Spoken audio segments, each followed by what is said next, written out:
मकली। मकली novel है नाज़िया कामरान काशिफ़ का। सबसे पहले तो उनका शुक्रिया कि उन्होंने ठट्ठा के हुसन मकली को अपने नावल में प्रमोट किया। हमारे यहाँ आम ख्याल यही है कि घूमने फिरने की जगह सिर्फ नॉर्दर्न एरियाज़ हैं, लेकिन पाकिस्तान भर में नॉर्दर्न एरियाज़ समेत सियाहत के बेहतरीन मकामात हैं जो सियाहों की तवज्जो का मरकज़ बन सकते हैं। मकली नावल ख़रीदने से पहले मुझे इसके मतलब कोई भी मालूमात नहीं थी।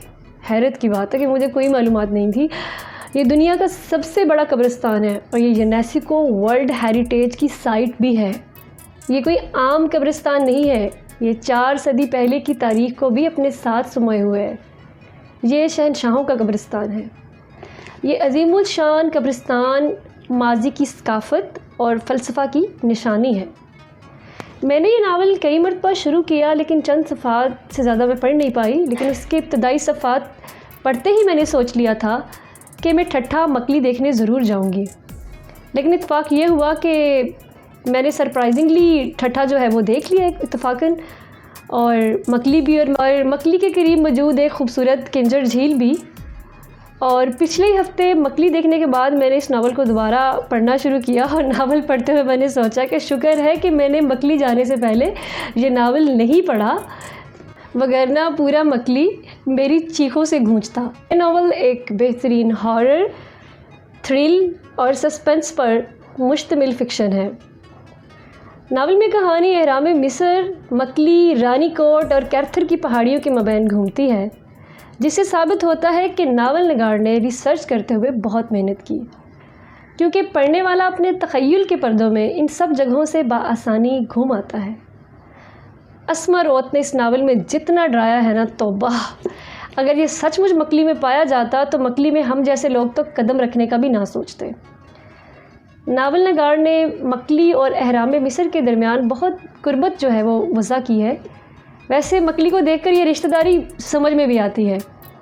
मकली को जिस दिन मैंने देखा वो महज एक कब्रिस्तान था, लेकिन वहाँ मौजूद एक सूफ़ी सिफत लड़के, यानी जो अमले का आदमी था, उसने हमें मकली की कुछ तारीख़ बताई, दीवारों पे बने नक्शो निगार के मतलब समझाए, तो हम वहाँ ही खो गए, जैसे 4 सदी पहले के ट्रांस में आ गए। वहाँ उसने हमें एक ऐसी चीज़ दिखाई जिससे हमारी रैशनैलिटी भी दंग रह गई, क्योंकि वहाँ पे मौजूद जो कब्रें थीं उसमें जितने भी मज़ाहिब थे उस दौर में, उन सब के जो सिंबल्स थे, जैसे हमारा चाँद सितारा है, और जो ईसाई हैं, क्रिश्चियंस हैं, उनका वो सलीब है, इस तरह सारे जितने भी वो सिंबल्स थे, उन सब कुछ सिंबल्स जो थे वो मुसलमानों की कब्रें हों या जिसकी भी वो कब्रें हों, सब के ऊपर मुश्तरका तौर में बने हुए थे। इंटरफेथ हारमनी उस दौर में, it was great to know that. और मेरे ख्याल में ये वही वजह है जिसने मकली को यूनेस्को वर्ल्ड हेरिटेज का हिस्सा भी बनाया। दो के साइट इटसेल्फ बहुत खूबसूरत है। नाज़िया कामरान काशिफ़ को मैंने पिछले साल पढ़ना शुरू किया, और फिर पैदर पे मैंने उनके सारे नॉवेल्स पढ़े। और इसकी जो पीछे पहली वजह है वो ये है कि उनके नॉवेल्स की जियोग्राफ़ी बहुत मुनफरिद होती है। कहानी के साथ साथ सियाहत का भी मज़ा मिलता रहता है। रेगिस्तानों, पहाड़ों, अहरामों और हत्ता के समुंदर की तहों के नीचे तक पहुंच जाती हैं। मकली पढ़कर भी आप उनकी जियोग्राफ़ी और कमाल फ़िक्शन की दाद दिए बगैर नहीं रह सकेंगे। मकली की कहानी मैं आपको नहीं बता रही, क्योंकि ये वाहिद कहानी है जिसे मैंने पढ़ा नहीं है। मुझे लगता है कि मैंने इसे देखा है। आहरून अहमद, डैनियल, विल, ऑकल, असमरोत, मकली और गोल के साथ मैंने भी एहरामों में और मकली और कैर्थर की पहाड़ियों और रानीकोट के किला में घूमा है।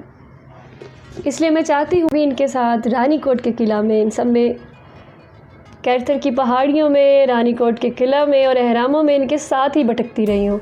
इसलिए आप इस सफ़र का हिस्सा बनने के लिए इसे ख़रीदें और इसको ख़ुद पढ़ें।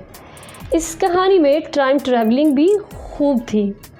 कुछ किरदार थे जो कारी बेचारे को तड़पा के रख देते हैं, क्योंकि वो सिर्फ ख्वाब ही देख पाता है कि एक्सट्रीम एडवेंचर का।